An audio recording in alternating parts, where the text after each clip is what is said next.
July 1518. A heatwave gripped Strasbourg, but something far stranger was taking hold. It began with a single woman, Frau Trafia, stepping into the narrow cobblestone street. She started to dance, not a joyful dance, but a compulsive, uncontrolled jig. For hours, then days, she continued, her feet a blur against the ancient stones. Her husband and neighbors watched, bewildered, then concerned. This wasn't revelry, it was an affliction. Within a week, 34 others had joined her, drawn into the same inexplicable, relentless movement. By August, the number swelled to over 400. Men, women, and children caught in an inescapable rhythm, their bodies twisting and turning until exhaustion, hunger, and dehydration began to claim them. This wasn't a festival or a religious ecstasy.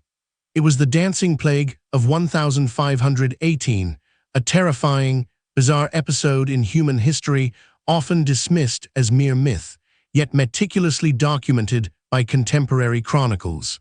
Strasbourg, then a bustling city within the Holy Roman Empire, was no stranger to hardship. Famine, disease, and political unrest were common companions, but this was unprecedented, a silent, rhythmic terror. The city authorities, desperate to understand and contain the unfolding tragedy, initially believed the afflicted needed to dance it out. Yes, you heard that correctly. Their solution was more dancing. They erected a stage, hired musicians, and even designated a guild hall for the dancers, believing that if they simply kept moving, the hot blood causing the affliction would dissipate. It was a catastrophic miscalculation. Instead of relief, the public display only amplified the frenzy. More people joined, drawn by some invisible, irresistible force. The streets became a chaotic, macabre performance, a morbid spectacle of human endurance failing. Doctors and priests were consulted. Their diagnosis, hot blood and natural disease, not demonic possession. They prescribed bloodletting and rest, but the afflicted couldn't stop. Their bodies were no longer their own. The death toll mounted daily. Up to 15 people perished each day from heart attacks, strokes, and sheer physical collapse. Imagine the terror, the grief, the utter helplessness as loved ones danced themselves to death.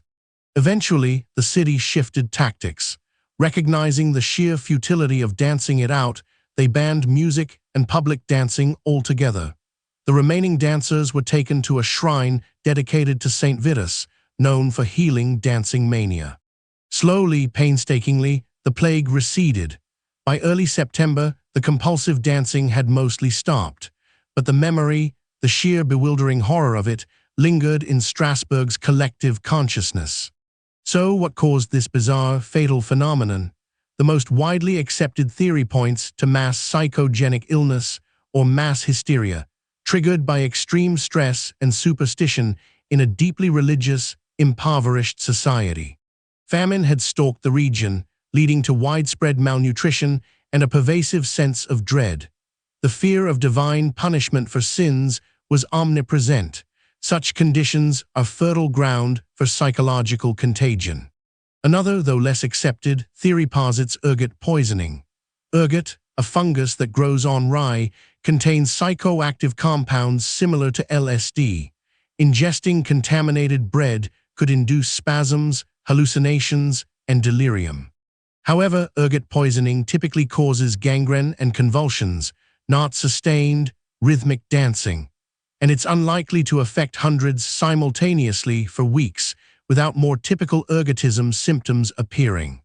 The dancing plague wasn't an isolated incident. Similar outbreaks, though often less severe, were recorded across medieval Europe. From the 7th to the 17th centuries, dancing manias struck various communities, always shrouded in mystery. The dancing plague of 1518 remains a chilling testament to the power of the human mind, both individually and collectively, under extreme duress. A vivid reminder that history often holds stranger truths than fiction. It's a forgotten moment that speaks volumes about the fragility of sanity, the influence of environment, and the profound, often terrifying, mysteries hidden within our own consciousness. delve deeper into another untold story of human behavior under extraordinary pressure by watching our next video.